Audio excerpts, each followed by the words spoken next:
Hi friends, welcome to my channel. நீங்கள் இப்போ தான் என்னுடைய வீடியோ பார்க்குறீங்க அப்படின்னா சப்ஸ்கிரைப் பண்ணி பக்கத்தில் இருக்கிற பெல் பட்டனை கிளிக் பண்ணி வச்சுக்கோங்க. அப்போ தான் நான் போடுற வீடியோஸ்லாம் உங்களுக்கு நோட்டிஃபிகேஷனாக வரும். ஸோ இந்த வீடியோவில் நம்ம ஜடபில்லா டிசைன் தான் எப்படி பண்ணுறதுன்னு பார்க்க போகிறோம். அதுக்கு ஃபஸ்ட்டு நான் கிளிப் ஸ்டோனை வந்து ஃபிக்ஸ் பண்ணியிருக்கேன். ஓகேவா? கிளிப் ஸ்டோனை ஃபிக்ஸ் பண்ணிவிட்டு அதை சுற்றி திலகம் ஷேப் உள்ள ஃபிட்டிங் ஸ்டோனை வந்து நம்ம ஃபிக்ஸ் பண்ணுறோம்.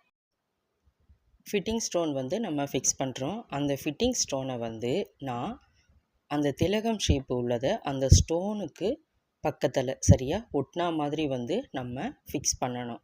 ஓகேவா? நடுவில் வந்து கேப் இல்லாத அளவுக்கு நீங்கள் ஃபிக்ஸ் பண்ணி வச்சுக்கோங்க. இதே மாதிரியே சுற்றி நம்ம ஃபிக்ஸ் பண்ணிக்கலாம். இந்த வீடியோ வந்து எதுக்காக அப்படின்னா ப்ரூச் பின் கிளாஸ் வந்து நம்ம எடுத்துட்ருக்கோம். ஸோ அந்த கிளாஸுக்கான வீடியோ தான். நீங்களும் நம்ம ப்ரூச் பின் கிளாஸில் ஜாயின் பண்ணணும் அப்படின்னா மேலே தெரிகிற நம்பருக்கு வாட்ஸ்அப் பண்ணுங்கள். கிளாஸோடைய ஃபுல் டீட்டெயில் என்னங்கிறத நான் உங்களுக்கு சொல்லிடுறேன். ஸோ இதே மாதிரியே நம்ம ஃபிட்டிங் ஸ்டோனை வந்து ஃபிக்ஸ் பண்ணிட்டோம். ஓகேவா? இதை ஃபிக்ஸ் பண்ணதுக்கப்புறமா இதை சுற்றி நம்ம கலரில் இருக்கக்கூடிய ஃபிட்டிங் ஸ்டோனு. ஓகேவா? ஸோ அந்த ஸ்டோனை வந்து குந்தன் ஸ்டோனுன்னு சொல்லலாம், ஃபிட்டிங் ஸ்டோனுன்னு சொல்லலாம். சரியா? Kundan stone or fitting stone. இந்த ஸ்டோனை வந்து நம்ம இதே மாதிரியே நம்ம வந்து ஃபிக்ஸ் பண்ணிக்கலாம். நான் வந்து ஸ்கொயர் ஷேப்புக்கு தான் ஃபிக்ஸ் பண்ணியிருக்கேன். ஓகேவா? ஸோ கொஞ்சமாக கேப் விட்டு ஒரு 3 mmலேருந்து ஒரு 5 mmக்கு மட்டும் கேப் விட்டு இந்த ஸ்டோனை வந்து நான் இதே மாதிரியே ஃபிக்ஸ் பண்ணிக்கிறேன். அந்த கேப்பில் வந்து நம்ம என்ன பண்ணுறோம் அப்படின்னா கோல்டு கலரில் இருக்கக்கூடிய டியூப் பீடு. ஓகேவா? ஸோ கட் பீடு இல்லை, கட் பீடை விட கொஞ்சம் பெருசு, டியூப் பீடு அது பேர். ஓகேவா? அந்த பீடை வந்து நம்ம இன்சர்ட் பண்ணுறோம். இப்போது இதை சுற்றி நான் இந்த ஃபிட்டிங் ஸ்டோனை ஃபிக்ஸ் பண்ணிக்கிறேன். ஓகேவா? ஸோ இப்போ இதை சுற்றி நம்ம ஸ்டோனை வந்து ஃபிக்ஸ் பண்ணிட்டோம். இதோடைய கேப்பில் தான் அந்த டியூப் பீடை வந்து நான் ஃபிக்ஸ் பண்ணுறேன் பாருங்கள். ஸோ இந்த பக்கம் இருக்கக்கூடிய ஸ்டோனும் அந்த சைடில் இருக்கக்கூடிய ஸ்டோனுமே வந்து டச் ஆகணும். ஓகேவா? அந்த டியூப் பீடோட டச்சாகி இருக்கணும். நமக்கு கேப் வந்து இருந்துச்சுன்னா பார்க்குறதுக்கு ஈவனாக இருக்காது. ஸோ இதே மாதிரியே வந்து நீங்கள் பண்ணிக்கோங்க. ஓகேவா? இதே மாதிரியே பண்ணிவிட்டு இதை கட் பண்ணி நம்ம யூபின் வச்சு இன்சர்ட் பண்ணணும். சரிங்களா? அது எப்படிங்கிறது உங்களுக்கு ஆல்ரெடி வீடியோ போட்டிருப்பேன். நீங்கள் அதை வந்து செக் பண்ணி பாருங்கள்.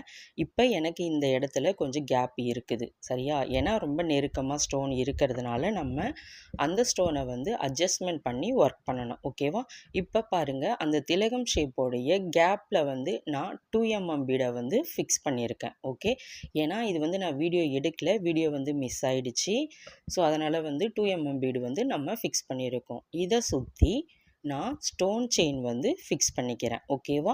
ஸோ ஸ்டோன் செயினை வந்து ரவுண்ட் ஷேப்பில் நம்ம ஃபிக்ஸ் பண்ணிக்கிறோம். இந்த கம் வந்து என்ன பேருன்னு பார்த்தீங்கன்னா B7000 க்ளூ. ஓகேவா? B7000 க்ளூவை வச்சுட்டு அது மேலே நம்ம ஸ்டோன் செயினை வந்து ஃபிக்ஸ் பண்ணிக்கிறோம். ஓகேவா? ஸோ அதே மாதிரியே நீங்கள் வந்து பண்ணிக்கோங்க. இதை பண்ணிவிட்டு நம்ம கட் பண்ணிக்கலாம். ஓகேவா? இந்த ஒர்க்கை பண்ணின உடனே கட் பண்ணணுமா அப்படின்னு கேட்டிங்கன்னா அந்த மாதிரிலாம் வந்து கட் பண்ணக்கூடாது. ஒரு ஓவர் நைட்டுக்கு நல்லா ட்ரையாக விட்டுட்டு தான் நீங்கள் வந்து கட் பண்ணணும். உடனே கட் பண்ணிட்டீங்கன்னா உங்களுக்கு பீட்ஸ் எல்லாமே கீழே விழுந்துடும். சரியா? ஸோ நீங்கள் நம்ம கிளாஸில் ஜாயின் பண்ணணும் அப்படின்னா மேலே தெரிகிற நம்பருக்கு வாட்ஸ்அப் பண்ணுங்கள். இப்போ பாருங்கள், இந்த ஸ்டோன் செயினை நான் எந்த மாதிரி கொண்டு வரேன் அப்படிங்கிறத பாருங்கள். என்னுடைய கை வச்சு அதில் டிப் பண்ணி தான் நான் வந்து கொண்டு வரேன். ஓகேவா? ஸோ அந்த ஷேப்புக்கு ஏற்ற மாதிரி அந்த பீட்ஸ் வந்து சைடு வராமல் நம்ம கரெக்டாக வந்து கொண்டு வரணும். கொண்டு வந்ததுக்கப்புறமா நம்ம வந்து கட் பண்ணிக்கணும். ஸோ நான் சொன்ன மாதிரி நீங்கள் அந்த அளவுக்கு ஏற்ற மாதிரி கட் பண்ணிவிட்டும் ஒர்க் பண்ணலாம், இல்லை ஒர்க் பண்ணிவிட்டு அதுக்கப்புறமா வந்து கட் பண்ணிக்கலாம். நான் வந்து இந்த மெத்தடை தான் யூஸ் பண்ணுறேன். ஸோ நான் வந்து ஃபினிஷ் பண்ணிட்டேன். இப்போ எனக்கு அந்த இடத்துல வந்து கொஞ்சம் கிராஸாக இருக்குது பார்த்தீங்களா? அதெல்லாம் ஸ்டோனை வந்து நம்ம 1 by 1 அட்ஜஸ்ட்மெண்ட் பண்ணணும். சரியா? அட்ஜஸ்ட் பண்ணி நம்ம அதை ஈவனாக வந்து கொண்டு வரணும். ஓகேவா? ஸோ இதே மாதிரியே ஸ்டோனை வந்து நீங்கள் ஈவனாக கொண்டு வந்துட்டு அதுக்கப்புறமா இதோடைய ஃபினிஷிங் லுக் வந்து எப்படி இருக்குது அப்படிங்கிறதையும் நான் உங்களுக்கு காட்டுறேன். ஸோ இதுதான் வந்து ஃபினிஷிங் லுக்கு. ஓகேவா? வீடியோ வந்து ஸ்கிப் பண்ணாமல் பாருங்கள். அப்போ தான் வந்து எப்படி அட்ஜஸ்ட் பண்ணியிருக்கிறோம், என்ன மாதிரி ஒர்க் பண்ணியிருக்கோம் அப்படிங்கிறது உங்களுக்கு டீட்டெயிலாக புரியும். இப்போ பாருங்கள், நான் அந்த OHP ஷீட்டை கட் பண்ணிவிட்டு ரவுண்ட் ஷேப்பில் நான் வந்து கரெக்டாக கொண்டு வந்திருக்கேன். சரியா? எனக்கு பாருங்கள், நம்ம வந்து கட் பண்ணியிருக்கக்கூடிய அந்த பிசுறு வந்து நமக்கு தெரியவே இல்லை. ஓகேவா? இந்த வீடியோ உங்களுக்கு பிடிச்சிருந்துச்சுன்னா லைக் பண்ணுங்கள், ஷேர் பண்ணுங்கள். நம்ம கிளாஸில் ஜாயின் பண்ண இன்ட்ரெஸ்ட் உள்ளவங்க மேலே தெரிகிற நம்பருக்கு வாட்ஸ்அப் பண்ணுங்கள். ஸோ இந்த வீடியோவும் உங்கள் ஃப்ரெண்ட்ஸ் அண்ட் ஃபேமிலிக்கும் ஷேர் பண்ணி விடுங்க. Thank you all.